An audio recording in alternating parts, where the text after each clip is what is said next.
తోనే నడుస్తుంది. సరే ఇక పూర్తి యుద్ధం ఇరాన్ సింహగర్జన ఇండియాకు దెబ్బ.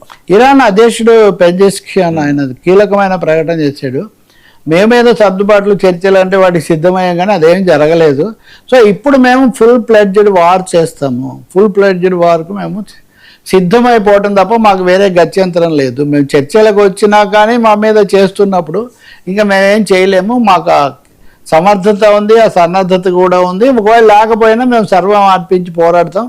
ఇది ఇరాన్ ఏమాత్రం తేలిగ్గా తీసుకోకూడదని ఆయన బలమైన ఫుల్ స్కేల్ వార్ అనే ఒక ప్రకటన చేశాడు. అయినా చర్చలు అంటే మేము చేస్తాం కానీ యుద్ధమే అని. ఇంకోవైపున ట్రంప్ గనక చూస్తే ఇదే సమయంలో 10 రోజులు సమయం కావాలని వాళ్ళు అడుగుతున్నారు.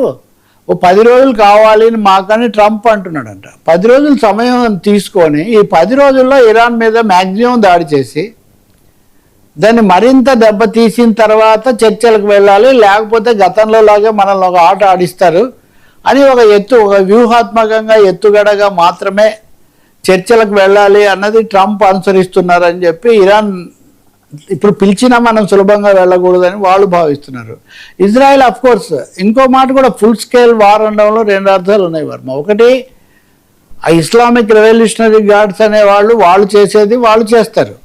సైన్యము ప్రభుత్వము అది అధికారికంగా మేము కూడా చేస్తాము, ఇప్పటిలాగా ఐఆర్ఎస్జి వాళ్ళకి ఒకరికే వదిలిపెట్టాము అనే ఒక మాట వాళ్ళు చెప్తుంటే, ఇజ్రాయిల్ మటుకు ఇజ్రాయిలీలు చాలా భారీ ఎత్తున గాజా ఆక్రమిత ప్రాంతాల్లోకి వాళ్ళు పెద్ద ర్యాలీ జరిపి మొత్తం మనం కైవసం చేసుకోవాల్సిందే, మనం ఏమాత్రం తగ్గకూడదని ఇజ్రాయిల్ కూడా ఒక విధంగా చాలా దురహంకారంతో వెనక్కు తగ్గకూడదన్న పద్ధతిలో వాళ్ళు వ్యవహరిస్తున్నారు.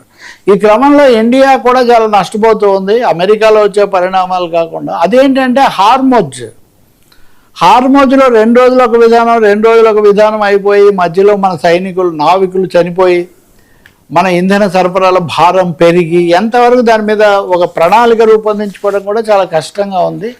కాబట్టి హార్మోజ్ మంటలు చల్లారకపోవటం, ఇక్కడ మనం అనుసరించే వ్యూహం కూడా ఖరారు కాలేకపోవటం, పైగా ట్రంప్ దీనికి తోడు గోడ దెబ్బ చెంపదెబ్బ అని అమెరికాలో ఉన్న భారతీయుల మీద అంతకంతకు ఒత్తిడి పెంచుతూ ఉండటం, ఇవి భారతదేశానికి చాలా నష్టదాయకంగా ఉన్నాయన్నది పరిశీలకులు చెప్తున్న మాట. Right sir, thank you so much Raghu. ఇది ఈనాటి frankly with Talapalli. Station to 9 news.